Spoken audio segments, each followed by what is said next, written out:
was considered to be a symbolist painter. So there's a kind of a weaving of the symbolism and the impressionism in the poetry and the visuals. And what I like about this music is it does have such a visceral and a visual impression.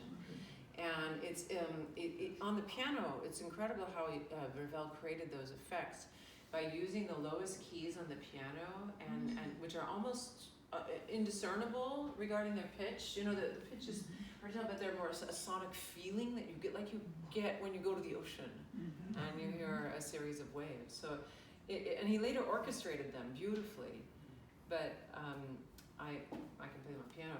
But he wrote them on the piano. And so yeah, that period of time is one of my favorites in music because the harmonies were stretching into this sort of what we might call jazz harmony now, like a lot of ninth and seventh chords and a lot of richer tonalities. However, Ravel was a classicist in many ways. He wrote a lot of, like the first piece I played was in a sonata form, and he was a neoclassic and a symbolist and a very uniquely strange man who collected toys. His father made watches, and he was very considered to be very kind of childlike and magical in his ways of being. But anyway, this was an incredible set. I'd like to learn the entire set of Miroir next time. And I'm going to continue with music of the salons from the salons and also based on literature.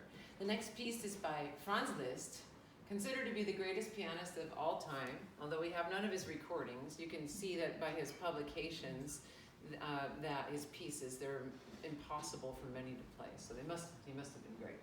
Anyway, a dynamic personality, a lover, a poet, a leader in the new harmony of the in the mid 19th century.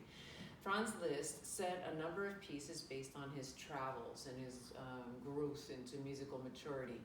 And there are the years of travel, 3 sets. One's from Switzerland, one's based on Italy, and the third one is also based on Italian poetry, artworks, and literature. And this piece is based on an art song that he set on a poem of Petrarch. And Petrarch, who was torn in between his religious beliefs and love for a woman, in this piece demonstrates this sort of duality and a bit of torture. And it's called the Petrarch Sonnet 104 by Franz Liszt. It's his own transcription of an art song for voice and piano. Great.